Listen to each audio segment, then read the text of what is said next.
오늘 우리에게 주시는 하나님의 말씀 보도록 하겠습니다. 신약성경 누가복음 1장 13절로 17절까지의 말씀입니다.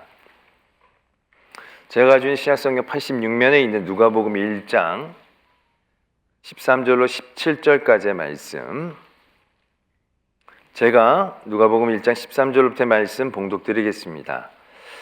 천사가 그에게 이르되 사가랴여 무서워하지 말라. 너의 간구함이 들린지라. 내 아내 엘리사벳이 내게 아들을 낳아 주리니 그 이름을 요한이라 하라. 너도 기뻐하고 즐거워할 것이요 많은 사람도 그의 태어남을 기뻐하리니 이는 그가 주 앞에 큰 자가 되며 포도주나 독한 술을 마시지 아니하며 모태로부터 성령의 충만함을 받아 이스라엘 자손을 주 곧 그들의 하나님께로 많이 돌아오게 하겠습니다. 그가 또 엘리야의 심령과 능력으로 주 앞에 먼저 와서 아버지의 마음을 자식에게 거스르는 자를 의인의 슬기에 돌아오게 하고 주를 위하여 세운 백성을 준비하리라. 아멘. 하나님의 말씀입니다. 이 시간 누가복음은 예수 그리스도의 탄생의 사건을 소생하게 다루고 있습니다. 그런데 예수님의 탄생만을 다루고 있는 게 아니라 한 사람의 탄생의 이야기들을 또 같이 소생하게 다루고 있습니다. 그분이 누구시냐 하면 세례 요한입니다. 세례 요한은 예수 그리스도의 길을 예비하러 온 분이다. 우리는 잘 알고 있습니다. 그러나 솔직히 우리들에겐 이분이 그렇게까지 필요한가 싶은 생각을 갖고 있죠. 왜? 예수님이 그리스도 되심에 대한 큰 의심이 우리에겐 별로 없으니까요. 그러나 하나님께서 예수님을 이 땅에 내려 보내주실 때 이 일들이 그냥 즉흥적으로 보내고 싶을 때 보내신 것이 아니라 하나님의 계획과 약속 가운데에서 이루어졌다라는 것의 증표로 세례 요한은 굉장히 중요한 의미를 갖고 있습니다. 또한 지금 우리도 살고 있는 이 시대를 보면 우리나라에서만 근대에 메시아라고 얘기했던 분들을 조사했더니 한 200분 가까이 100 몇십 명 정도 그렇게 많으셨다라고 합니다. 사람들이 조금 자기가 신기만 있으면 메시아인 줄로 아는 경향성들이 있는 거죠. 예수님 그 당시에도 분명히 그런 사람들은 적지 않아 있었을 것입니다. 근데 그들의 공통점은 바로 뭐냐면 스스로 증언하는 겁니다. 스스로 내가 메시아라고 하는 거죠. 하나님은 증인을 두기를 원하신 거죠. 그래서 예수님 이전에 엘리야 같은 훌륭한 선지자를 두어서 그 선지자를 통하여 예수가 그리스도이심을 증언하게 하신 거죠. 그러니까 또 확실하게 예수님이 그리스도 되심을 나타내시기 위해 세례요한은 굉장히 중요한 역할을 하게 된 것입니다. 그러나 아까도 말씀을 드렸지만 세례 요한의 삶이 개인적으로 인간적으로 보면 참 안 됐다라는 생각들을 갖기도 합니다. 개인적으로 보면 세례 요한은 더 뛰어난 능력을 갖고 있어 보일 수도 있었습니다. 또 인간적인 배경은 솔직히 예수님보다 훨씬 더 뛰어납니다. 예수님은 정말 시골의 목수의 아들로 태어난 겁니다. 그러나 세례 요한은요 성골 중에 성골입니다. 아버지가 제사장이고요, 어머니도 아론의 자녀입니다. 그러니까 굉장히 좋은 집안에서 태어난 분이 세례 요한이에요. 또 예수님과 세례 요한은 나이 차이도 거의 안 나요. 6개월밖에 차이가 안 나요. 연년생이니까요. 이게 연년생이 갖고 있는 묘한 느낌들 있지 않습니까? 저희 교회들 보면 저랑 같은 나이의 여성교회나 남성교회 분들은 저를 대할 때 한 번 더 믿음의 이 단계를 거쳐야 되는 것 같더라고요. 왜냐하면 나랑 비슷하게 태어났는데 니는 목사고 나는 뭐 이런 어떤 느낌, 그러나 아주 세상적인 느낌 가운데 빠지기 쉬운 그 반열이라는 거죠. 10살이 많거나 10살이 적으면 훨씬 쉬울 때가 많아요. 근데 이 같은 나이가 이게 굉장히 애매한 거죠. 그런 가운데 세례 요한은 처음에는 당대 가장 유명한 핫한 인물이었죠. 그리고 위대한 스승으로 인정받는 사람이에요. 그래서 많은 사람들이 세례 요한에게 당신이 그분 아닙니까? 당신이 그분 아닙니까? 왜? 세례 요한에게는 엘리야의 능력과 영역이 있었거든요. 그러니까 충분히 그렇게 여길만 하고 스스로도 그렇게 생각할 유혹 가운데 빠지기 쉬운 자리에 있었습니다. 그러나 세례 요한은 철저히 자기의 선을 지킨 거죠. 나는 주의 길을 예비하러 온 사람이다. 이게 말라기서에서 예고되어진 그 이후로 400년이나 지난 이후에 하나님께서 계획하고 섭리하신 약속으로 주어진 그 일이었다는 것을 이 세례 요한을 통해서 분명히 하셨고, 세례 요한은 나는 쇠하여야겠고 그분은 흥하여야 하겠다라고 하면서 예수 그리스도의 그리스도 되심을 나타내고 알렸던 굉장히 중요한 분이다라는 거죠. 근데 이분이 갖고 있는 의미는 단순히 예수님보다 6개월 먼저 태어나서 그의 길을 예비했다, 라는 것에만 있지 않습니다. 이분의 삶은 어떻게 보면 예수 그리스도의 그런 삶과 사역 가운데 밑그림과 같은 그런 역할이라는 거죠. 어떻게 보면 예수님의 삶의 자리를 오마주했다라고 봐도 과언이 아닐 겁니다. 세례 요한의 이 수태가 고지되었을 때 모습이요, 예수님이 수태 고지를 받으실 때랑 거의 비슷합니다. 예수님이 네가 아들을 낳으니 그 이름을 예수라 하라. 마찬가지로 사가랴한테도 천사가 엘리사벳 네 아내가 아들을 낳을 테니 그 아들의 이름을 요한이라 하라. 그리고 또한 이 세례 요한의 삶과 모습은 어떻게 보면 예수 그리스도를 예비하는 사람의 밑그림이기도 하다라는 얘기입니다. 다시 말해서 다시 오실 예수 그리스도를 기다리며 사는 우리들에게 삶의 밑그림이 되어지는 것이 또한 이 세례 요한의 모습이지 않나라는 생각들을 해보게 된다는 것이죠. 그렇다면 오늘 말씀 가운데서 세례 요한의 모습을 어떻게 그려내고 우리에게 어떤 도전을 주는지를 한번 보게 됩니다. 처음에 세례 요한이 태어나는 것들을 말씀해 주시면서 14절에 이렇게 이야기를 합니다. 주의 천사가 너도 기뻐하고 즐거워할 것이요 많은 사람도 그의 태어남을 기뻐하리니 라고 말씀하고 있다는 거죠. 세례 요한의 삶의 탄생의 모습을 통해서 그려낼 수 있는 예수님의 밑그림은 바로 기쁨이다라는 것입니다. 예수님이 태어나실 때도 비슷한 소식이 들려졌죠. 천군 천사가 들에서 양을 치는 목자들에게 얘기할 때 이런 얘기를 합니다. 온 백성에게 미칠 기쁨의 좋은 소식을 너에게 전한다. 이렇게 얘기를 한다는 거죠. 그러니까 세례 요한의 탄생과 삶, 예수 그리스도의 탄생과 삶은 기쁨, 많은 사람과 모든 사람들에게 기쁨을 주는 탄생과 삶이다라는 것을 분명히 말씀하고 계신다라는 얘기죠. 여러분들 별 감동 없이 지금 들으시는데 이게 기쁨이 되어지고 많은 사람들에게 기쁨이 되어진다는 이 말씀이 생각보다 이렇게 쉽거나 간단한 얘기는 절대 아닌 것을 아셔야 합니다. 여러분들의 삶의 자리에서 여러분들의 삶에 기쁜 소식들이 있지 않습니까? 여러분들에게 기쁜 일들. 그런 기쁜 일들이 과연 몇 명의 사람들, 얼마나 많은 사람들에게 더 기쁨을 줄 수 있을까요? 만약 요즘 수능을 마치고 여러분들의 자녀가 시험을 봐서 잘 봤어요. 그래서 정말 힘들 줄 알았는데 좋은 학교에 입학을 딱 했어요. 그러면 부모는 엄청 기쁘죠. 진짜 기쁩니다. 경험들이 없으신 표정들인데 엄청 기쁘심, 다들 기뻐한다고 그러더라고요. 굉장히 기뻐해요. 그래서 이 가둬놓을 수 없는 거예요, 그 기쁨을. 그래서 그 기쁨을 알리죠. 그동안 기도해 주셔서 감사합니다. 얘가 합격을 했습니다. 이렇게 전화를 한 100통 정도를 돌렸다고 한다면 100통 중에 진짜 기뻐할 사람은 몇 명이나 될까요? 조부모님들은 기뻐하실 겁니다. 외조부모님 살아계시면 기뻐하실 겁니다. 4명이죠. 담임 목사 확실히 기뻐합니다. 진짜 기쁩니다.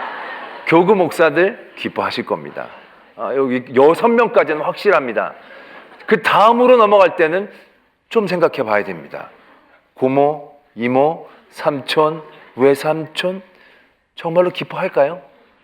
전화를 하면 기뻐하는 척은 할 겁니다. 아니, 한동안은 기쁠 수 있습니다. 잘 됐다. 아이고, 그동안 애썼으니 너무 잘 됐다. 그러면서 전화를 끊으면서 왠지 뒷맛이 씁쓸해지는 느낌들, 역지사지 한번 해보십시오. 여러분들 조카가 정말로 어려운 줄 아는데 좋은 학교에 붙었어요. 그래서 그 소식을 들었어요. 처음엔 기쁘셨을 거예요. 그러나 시간이 지나면서 내 자식이 생각이 나고 앞으로 자랑할 것을 생각하니까 그 잘난 척을 받아줄 여력이 안 될 것 같고 이런 많은 생각들이 온전한 기쁨의 자리에서 우리를 세워놓기 쉽지 않을 거란 얘기입니다. 그렇죠. 여러분들이 너무 힘들고 어려웠는데 그래서 로또를 샀는데 로또가 한 30억짜리 당첨이 됐어요. 정말 기쁘겠죠. 그래서 그 기쁜 소식을 전하려고 할 때 몇 명이나 그 소식으로 기뻐할까요? 여러분들이 로또 당첨한 걸로. 아마 확실하게 기뻐할 거는 여러분들에게 돈을 꿔줬던 사람들은 기뻐할 겁니다. 받을 수 있는 소망이 열리니까. 근데 로또가 당첨돼서 돈을 받았다? 부모도 완전히 기뻐할 수 있을지 없을지는 물음표가 던져질 수밖에 없는 상황인 거예요. 기쁨의 소식, 내게 기쁘고 많은 사람이 기뻐하는 그런 일들을 만난다는 건 쉬운 일이 결코 아닙니다. 많은 사람이 기뻐한다? 세상의 기쁨은요, 강렬한 빛 같지 않나 생각을 하게 됩니다. 어떤 곳을 비춰서 그곳이 밝아지면 그만큼 어느 곳은 어두워지는 거죠. 세상의 기쁨은요, 늘 명과 암을 다 갖고 있어요. 그래서 모든 사람들이, 많은 사람들이 기뻐하는 소식들, 그런 사건들은요, 만나는 것이 쉽지 않습니다. 우리나라가 보면, 우리나라 근대사 중에 제일 많은 사람들이 기뻐했던 날들 따져보면 아마 광복했던 날, 그날은 정말 다들 대한독립 만세 기뻤을 거예요. 근데 그때는 경험이 없으니까 잘 모르죠. 또 하나를 생각한다라고 한다면 아마 2002년도 월드컵이 되지 않겠나 생각을 하게 됩니다. 그때 16강에 이탈리아를 이겼을 때 난리가 났을 거예요. 그죠? 8강에서 스페인을 이길 생각을 누가 했겠습니까? 이기고 나서는 정말 나라가 뒤집혔을 거예요. 근데 저는 그때 우리나라에 없었어요. 그때 공부를 하고 미국에 있었는데 다들 소식 들어보면 정말 거기 가고 싶다는 거죠. 근데 우리가 16강 이겼을 때 전 세계가 다 기뻐한 줄 아세요? 제가 이탈리아 사람 한 번 본 적이 있는데요, 나라를 잃은 표정을 짓고 있더라고요. 16강에서 우리는 이겨서 좋지만 진 이탈리아는 생각해 보셨어요? 그렇게 이기면 너무 잔인한 거죠, 솔직히. 그 나라는 축구를 얼마나 잘했던 나라고, 마치 우리나라가 무슨 월드컵 예선에서 이런 특정 나라 이름을 대면 좀 그렇겠지만 무슨 싱가포르에게 졌다거나 그래서 떨어졌다고 생각해 보세요. 얼마나 우리가 그 사람들이 기뻐 날뛰는 만큼 더 깊은 슬픔 가운데 있게 되어지는 것이 세상의 기쁜 소식들의 모습이다라는 것입니다. 그런데 오늘 세례 요한의 탄생은 그런 명과 암이 별로 나타나지 않는 자리에서 일어난 거죠. 왜냐하면 사가랴가 정말로 불쌍하고 어려운 자리에 있었거든요. 그가 제사장이었는데 아이가 없었다는 얘기죠. 나이가 많이 들었음에도 아이가 없었다는 거예요. 제사장까지 다 됐는데 아이가 없다는 것은 그 시대에서는 굉장히 쉽지 않은 삶의 자리에 있다는 겁니다. 사람들은 아마 사가랴의 집을 보면서 늘 동정하거나 아니면 수군거리기 쉬웠을 것입니다. 그런 사가랴 가정에 세례 요한은 누구와 경쟁할 것도 아니잖아요. 누구보다 더 알을 많이 낳은 것도 아니고 정말로 밑바닥에 있는 그 가정에 하나님이 주 은혜의 자리이기 때문에 사가랴가 기뻐할 것뿐만이 아니라 많은 사람들이 기뻐해 줄 수 있는 상황 가운데에서 세례 요한이 태어났다는 겁니다. 예수 그리스도의 탄생도 마찬가지예요.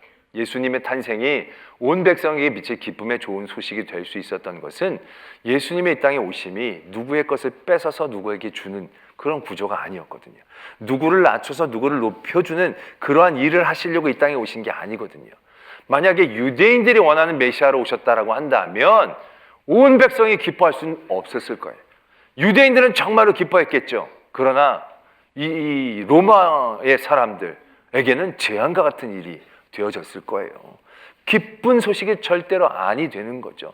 때문에 예수님이 이 땅에 오신 것은 누구 걸 빼앗는 것, 누구의 자리를 밀어내고 하려는 게 아니었다는 얘기죠. 모든 사람들이 당하고 있는 그 어려움의 자리들, 한 명도 예외 없이 닥치고 있는 그 고통과 고난의 자리들, 죄와 죽음의 자리, 그 자리에서 그들을 건져내시기 위해 이 땅에 오셨기 때문에 예수님의 탄생이 모든 사람들에게 기쁨이 될 수밖에 없다라는 것에 대해서 우리는 분명히 기억해야 한다는 것입니다. 아울러 다시 오실 예수 그리스도를 기다리는 우리들의 삶의 자리도 이러한 모습이 그려져야 합니다. 우리가 그리고 바라는 그 기쁨이 나만의 기쁨이 되어지고 누구에겐가는 그늘과 어둠이 되어 눈물을 흘리게 한다라고 한다면 이건 우리가 누려야 될 기쁨의 모습은 아닐 것입니다. 우리의 기쁨은 나도 기쁘지만 많은 사람들이 기뻐할 그 일들을 향하여 기도하고 꿈꿀 수 있어야 한다는 것이죠. 예수님이 우리에게 주시는 기쁨, 또한 예수님이 우리가 나누어 주기를 원하는 그 기쁨은 누구의 것을 빼앗고 누구의 자리를 차지하고 누구 위에 올라가서 얻게 되어지는 그런 기쁨이 아니다라는 겁니다. 우리가 그러한 기쁨으로 하나님 앞에 영광을 돌린다고 생각하죠. 누구보다 올라가서 누구보다 더 많이 가져서 그러한 삶의 자리에서 많은 세상 사람들이 기뻐하느냐? 그렇지 않지 않냐는 거죠. 사람들은 질투합니다. 질시합니다. 그리고 비아냥거리고 싶어합니다. 끌어내리고 싶어합니다. 우리의 기쁨을 함께 기뻐하지 못한다라고 한다면 우리는 그 기쁨의 자리에서 다시 한번 생각해 봐야 한다는 얘기죠. 물론 우리가 이 세상을 살면서 누구의 자리에 설 수밖에 없고, 누가 원하는 자리에 갈 수밖에 없고, 누가 가지지 못한 것을 가질 수밖에 없는 자리에 있을 수도 있습니다. 그러나 우리는 그 자리에서도 분명히 깨달을 수 있어야 한다는 것입니다. 나의 기쁨이 나의 기쁨으로만 멈춰지지 않도록, 내가 누리는 이 감격과 기쁨이 나 혼자만 좋아서 날뛰는 것이 아니라 모든 사람이 함께하는 기쁨과 감사가 될 수 있도록, 우리가 하는 모든 영적인 도전들이 내 영적인 만족만을 갖고 하는 게 아니라 다른 사람도 누릴 수 있는 그런 큰 기쁨이 될 수 있도록 우리는 늘 깨어 있어야 한다는 얘기죠. 우리는 때론 영적인 일들도 그러한 부분 가운데에서 그냥 자기 만족적이 될 때가 많아요. 뭐 철야 기도를 하고, 성경을 통독을 하고, 쓰고, 그러면서 이게 자기에게 굉장히 기쁠 때가 있거든. 내가 금식을 잘 지켰고 이런 거. 근데 그거 사람들에게 나누면 사람들이 그걸 그렇게 기뻐해 주지 않는다는 얘기죠. 그럼 그때 우리 어떻게 해야 하는 거죠? 그럴 때 이렇게 하면 됩니다. 내가 성경 통독을 한번 마칠 때마다 사람들에게 10,000원씩을 그냥 주는 겁니다. 그리고 나서 그 다음에 나 성경 통독했어. 그럼 그 사람들이 엄청 기뻐할 겁니다. 무슨 뜻인지 아시겠습니까? 우리가 우리 교회가 기뻐하는 일에만 갇혀서는 안 됩니다. 우리가 우리끼리만 기뻐하고 우리끼리만 감격하는 일들이 세례 요한을 통하여 밑그림 그려주시고 예수님을 통하여 우리에게 보여주신 그런 삶의 모습이 아니라는 얘기죠. 우리만 기뻐한다면 절대로 그리스도된 모습은 아닐 것입니다. 오늘 세례 요한 그 탄생의 모습에서 그러한 도전을 주고 계시고 예수님의 삶의 모습이 또한 그러하셨다는 것을 우리는 분명히 기억해야 한다는 것이죠. 그러나 모든 사람을 기쁘게 하기 위해서 태어나고 살아내셨지만 모든 사람이 기뻐하지는 않았습니다. 세례 요한도 그렇게 척지고 정만 들고 살지 않았습니다. 정말로 광야에서 남의 것 안 뺏고 그냥 광야에서 나는 거 입고 먹고 그러고 살았어요. 그런데 이 세례 요한이 그 당시 왕이었던 헤롯 왕의 죄를 정죄하기 시작하죠. 몹시 괴로웠습니다. 그래서 그냥 세례 요한을 잡아 가두어 버렸습니다. 예수님 때도 마찬가지죠. 예수님이 태어나셨다는 소식을 들었을 때 한 사람은 굉장히 두려워하고 공포스러워했습니다. 그 당시 왕이었던 헤롯 대왕이었습니다. 아니 자기의 왕위를 당장 뺏을 사람도 아닐 터인데 헤롯 대왕은 굉장히 두려워하면서 그 지역 그 당시 비슷한 연령의 남자아이들을 다 죽이는 학살을 저질렀습니다. 그가 갖고 있는 공포심이 얼마나 컸던가를 알 수 있는 대목이죠. 자, 왜 헤롯은 기뻐할 수 없었을까요? 이 땅에 기쁨의 소식으로 오신 예수 그리스도의 그 기쁨이 어둠을 만들어냈기 때문이 아닙니다. 그 기쁨을 온전히 누리지 못하는 그 어둠 자체가 이미 이 땅 가운데 있었기 때문이죠. 그 어둠을 우리는 죄라고 얘기할 수 있다는 것입니다. 세례 요한이 이 땅 가운데 내려올 때 하나님은 그에게 그의 이러한 삶을 얘기해 주십니다. 16절에서부터 이스라엘 자손을 주 곧 그들의 하나님께로 많이 돌아오게 하겠습니다. 그가 또 엘리야의 심령과 능력으로 주 앞에 먼저 와서 아버지의 마음을 자식에게 거스르는 자를 의인의 슬기에 돌아오게 하고 주를 위하여 세운 백성을 준비하리라 라고 세례 요한의 삶에 대한 모습들을 말씀해 주고 계신다는 거죠. 이게 무엇을 의미하느냐, 이게 말라기서에도 이런 말씀이 적혀져 있는데 결국 이런 말씀이죠. 이스라엘 민족이 출애굽하고 나서 가나안 땅에 들어간 직후 그 세대들은 하나님을 경험하고 고백했던 세대들이었어요. 그 마음의 중심이 하나님께 있었다는 얘기죠. 그런데 시간이 점점 지남에 따라 자녀된 세대들은 그 믿음의 중심들을 상실해 나가는 거죠. 그리고 교만해지고 영적으로 나태해지고, 그래서 이 자녀들에게 이 아버지의 마음이 다시 돌아오기를 원하는, 돌아오는 일들을 세례 요한이 하기를 원하셨다는 거죠. 그 다음에 이 거스르는 그 어리석은 자들의 마음에 슬기가 돌아오게 하시려는, 떠나갔던 이스라엘 백성들이 다시금 돌아오게 하시는 그 일들이 이 세례 요한을 통하여 하나님이 보이시고 싶어 하셨던 일, 세례 요한의 밑그림을 통하여 예수 그리스도가 하셨던 일이 되어지는 것을 우리에게 말씀하신다는 거죠. 이 복잡하게 많이 얘기하셨지만 결국 이거를 딱 한 단어로 얘기하면 회개입니다. 회개. 누가복음 3장에 보면 요한이 그 사역을 할 때 그 요한의 사역을 정의하는 것을 이렇게 합니다. 죄 사함을 받게 하는 회개의 세례를 요한이 전파했다. 그래서 요한이 나서서 하나님의 말씀을 전할 때 사람들이 어떠한 마음들을 갖게 되느냐 하면 자신들의 마음 가운데에서 불필요하고 악한 것들을 보기 시작했다는 거죠. 예전에는 이게 죄인 줄 몰랐는데 세례 요한을 통해서 이게 잘못된 것일 수 있겠구나 라는 생각을 가지기 시작했다는 거예요. 그래서 세례 요한에게 와서 이렇게 묻습니다. 내가 세례를 받으려면 어떻게 하면 됩니까? 옷이 두 벌이 있느냐? 옷이 두 벌이 있는 게 당연하다고 생각할 수 있었지. 그러나 옷 없는 자에게 그 한 벌을 나눠줘야 하는 것이다. 너희들이 뭐가 많으냐? 많은 것이 풍족한 것으로 그냥 당연한 걸로 알았지만 없는 이들에게 나눠주어야 할 몫이라는 걸 봐야 한다 라고 말씀하기 시작했다는 거죠. 세례들이 나옵니다. 우리가 어떻게 하면 세례를 받을 수 있습니까? 너희들이 부과된 것 이외에는 거두지를 말아라. 군사들이 나옵니다. 우리가 어떻게 하면 세례를 받을 수 있습니까? 너희들 강탈하지 말고 너희들의 이름으로 사람들을 억압하지 말고 받는 급료로 만족해라. 솔직히 그 전에 세리는요 왜 욕을 먹느냐면 부과된 것 이상의 것을 거두었기 때문에 욕을 먹는 거고요. 그걸 거두는 게 세리입니다. 그러니까 그 이상을 거두지 않으면 그건 세리가 아닐 수도 있는 그런 개념으로 살아왔던 거예요. 다 그렇게 했고 다 그렇게 하려고 그걸 하는 거예요. 그건 일상이었고요. 관례였어요. 죄라고 생각하지 않았던 거죠. 근데 세례 요한이 나타남으로 인하여 그들이 그것이 뭔가 아니다라는 생각들을 갖게 했다는 얘기죠. 군사가 된 건요 힘을 발휘하기 위해서 그 힘으로 뭔가 사람들 앞에 가오잡으려고 사람들이 군사를 많이 한 거거든요. 근데 그걸 하지 말라라는 거예요. 당연한 것처럼 생각하고 그게 군사인데 라고 생각했던 모든 부분들이 아니다라는 걸 깨닫게 해주셨다라는 거죠. 그게 세례 요한의 삶의 모습이었다라는 얘기죠. 우리가 금요 온가족 기도회 때 지난주 금요일에 예수님이 사마리아 여인하고 대화를 나누는 말씀을 살펴보았습니다. 왜 예수님이 사마리아 여인과 얘기하셨을까? 그 사건의 전을 보면 예수님이 세례들을 사람들에게 많이 베풀고 바리새인들이 예수님의 인기가 세례 요한보다 더 많다는 것을 알게 되었습니다. 그 바리새인이 예수님이 인기 많다는 것을 안다라는 걸 예수님이 아셨어요. 그러고 나서 예수님이 어떻게 행동하시냐면 그들을 피합니다. 그들과 문제를 일으키고 싶어 하시지 않으신 거죠. 그래서 그들을 피해서 갈릴리 땅으로 올라가십니다. 근데 올라가시는데 그냥 가시는 게 아니라 사마리아 땅을 지나가세요. 사마리아 땅을 지나가시는데 거기서 우물물을 길러온 사마리아 여인에게 말을 건네세요. 이건 시비를 거는 거예요. 예수님이 그 여인에게.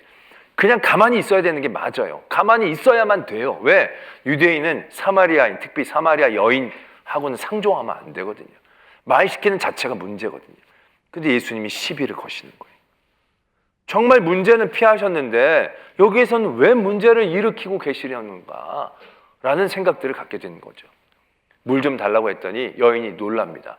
나 사마리아 여자인데 유대인이 왜 말을 겁니까? 그때 예수님이 이렇게 얘기하시죠. 네가 물 달라는 사람이 누구인지 알았더라면 생수를 달라고 했을 텐데. 그때 여인이 말하죠. 당신 물기를 그릇도 없는데 당신이 우리 야곱보다 큽니까? 그때 예수님 말씀하시죠. 네가 생각하고 네가 길른 물은 마시면 또 목마르는 물이지만 내가 너에게 주는 물은 영원히 목마르지 않는 물이다 라고 말씀하시죠. 예수님은 이 여인에게 너가 지금 문제라고 생각하는 건 문제가 아니야. 너희 마음속에 품고 거기로 괴로워하고 갈망하는 그것은 그렇게 생각보다 심각한 문제가 아니야. 근데 너희는 지금 아무것도 문제라고 생각하지 않는 이 부분, 죄에 대한 부분, 이 부분이 얼마나 심각한 문제인지를 너희들이 알아야 돼. 그 문제가 문제됨을 밝혀내시기 위하여 예수님은 사마리아 여인에게 말을 건네시는 거예요. 사마리아 여인은 여태까지 자기의 삶이 힘들고 어렵거든요. 이 여인이 어떤 여인이냐면 남편을 여러 번 바꾼 여인이에요. 그러니까 이 남편 저 남편 하면서 자기의 문제를 해결하고 그 갈망을 채우기 위해 애를 썼겠죠. 나름대로는. 그러나 그런 일 가운데에도 만족함이 없었던 정말로 그 삶이었어요. 그럼에도 불구하고 또 그 방법 가운데 그의 갈증을 해결하기 위해 애쓰는 그런 여인이었어요. 그런 여인에게 예수님이 다가가시는 거예요. 너 그 문제를 그렇게 풀면 안 되는 거야. 솔직히 그건 문제가 아니야. 너 목마르는 게 문제고, 배고픈 게 문제고, 헐벗은 게 문제고, 그래서 입어야 문제가 해결되고 마셔야 문제가 해결된다고 생각하지만 너희들 마셔봐. 좀 있다가 다시 목마르잖아. 입어봐. 조금 있으면 그거 해지잖아. 이 사람하고 살아봐. 이 사람이 단주할 때 또 지나가면 많이 어렵고 부족한 게 느껴지잖아. 그게 문제가 아니야. 너의 진짜 문제는 그 세상의 것들 끊임없이 쫓아가고 갈망하며 그 삶의 자리에서 피하지 못하게 하는 네 안에 죄야. 너를 끊임없이 목마르게 하는 너의 욕망이야 라고 얘기하시는 거죠. 그리고 그걸 해결하기 위해서 죄의 문제를 해결할 수 있는 예수 그리스도를 바라보기를 도전하고 계신다는 얘기죠. 예수님의 삶이 그러기 위해 우리에게 오신 거예요. 이 땅에 오셔서 사람들이 지금 문제라고 생각하고 막 애쓰고 힘쓰는 그것이 문제가 아니야. 그래서 예수님은 그 문제에 매이지 않습니다. 누가 더 힘이 세냐, 누가 더 잘났냐, 누가 더 잘 나가냐, 거기에는 얽히고 싶어 하지 않으시는 거예요. 그러나 정말로 얽히고 싶어 하시는 건 죄가 죄인 줄도 모르고 살아가는, 그러면서 엉뚱한 것에 마음 뺏기고 살아간 그들에게 문제를 만들어 주시는 거예요. 너 진짜 문제는 그게 아니라는 거죠. 세례 요한의 삶의 자리, 그것을 그려내고 있었다는 얘기죠. 그 그려낸 것을 예수님이 그대로 또한 우리들에게 보여주셨다는 겁니다. 이건요, 다시 오실 예수 그리스도를 기다리는 우리들이 어떠한 삶의 자리에 있어야 하는지를 그려주고 계시는 모습이다라는 거죠. 여러분들의 삶의 자리에서 여러분들은 얼마나 사람들에게 그들의 문제가 정말로 심각한 문제가 이것이 아니고 다른 것이다라는 것을 나타내고 알려줄 수 있는 그러한 모습과 삶으로 살아내고 계십니까? 여러분들의 삶을 통해서 저 사람 사는 걸 보니까 내가 지금 여기에 막 아둥바둥하면서 매어 달릴 게 아니구나. 저 사람 나랑 비슷하게 아프고 나랑 비슷하게 가난하고 나랑 비슷하게 목마른데도 저 사람들은 물을 찾지 않는데도 저렇게 기뻐하며 감사하는 삶을 살고 있는 이유는 뭘까? 그들을 통해, 아니 세례 요한과 예수 그리스도와 믿음의 선배들을 통해 많은 사람들이 결국 자신의 진짜 문제를 알아가기 시작했던 것이거든요. 이러한 삶의 모습들을 오늘 세례 요한을 통하여 하나님은 우리에게 도전하고 계신다는 것입니다. 하나님이, 예수님이 바리새인들 비난하셨을 때 너희들이 하나님의 나라로 가는 문고리는 잡고 너희들도 들어가지 않고 다른 사람들 들어가지 못하게 하는구나 라고 책망하시는 대목이 있는데, 우리들의 삶의 모습이 그것과 비슷하게 닮아가고 있지 않느냐는 거죠. 나도 들어가려고 하지 않아요. 그러면서 남들도 들어가지 못하게 하는 거예요.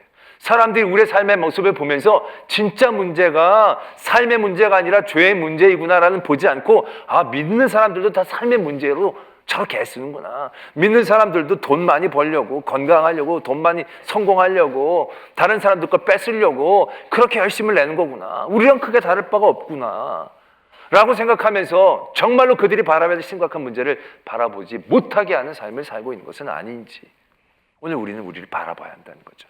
그래서 세례 요한이 태어날 때 그에게 나시린의 삶을 요구하시죠. 포도주나 독한 술을 마시지 말라는 거죠. 왜? 세례 요한의 삶을 바라보면서 사람들이 자기가 비춰지기를 원하는 거죠. 그 거룩하고 구별된 삶을 통해서 저렇게 살아야 되는 거구나, 저렇게 살 수도 있는 거구나, 저렇게 살고 싶구나 라는 그런 거룩한 도전을 주기를 원하고 계셨다라는 얘기죠. 모쪼록 여러분들의 삶을 통해서 여러분들의 주위에 있는 사람들이 진짜 문제가 무엇인지를 알기를 소망합니다. 그리고 여러분들을 통해서 다시 오실 예수 그리스도를 많은 사람들이 궁금해하고 알아가는 그런 삶을 살아가기를 원합니다.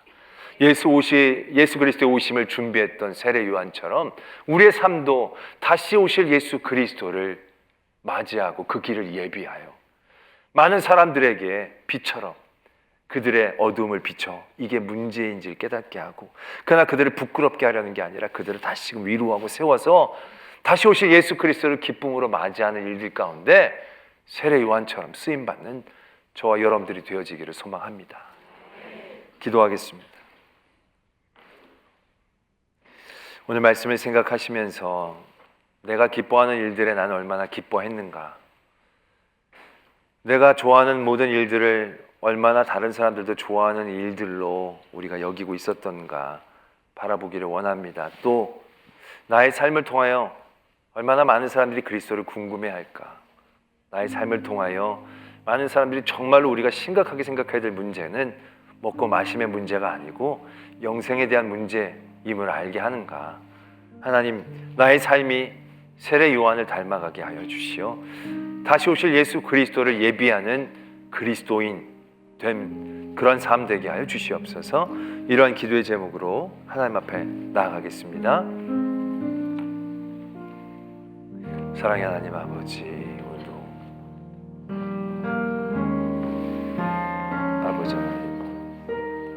아버지 하나님,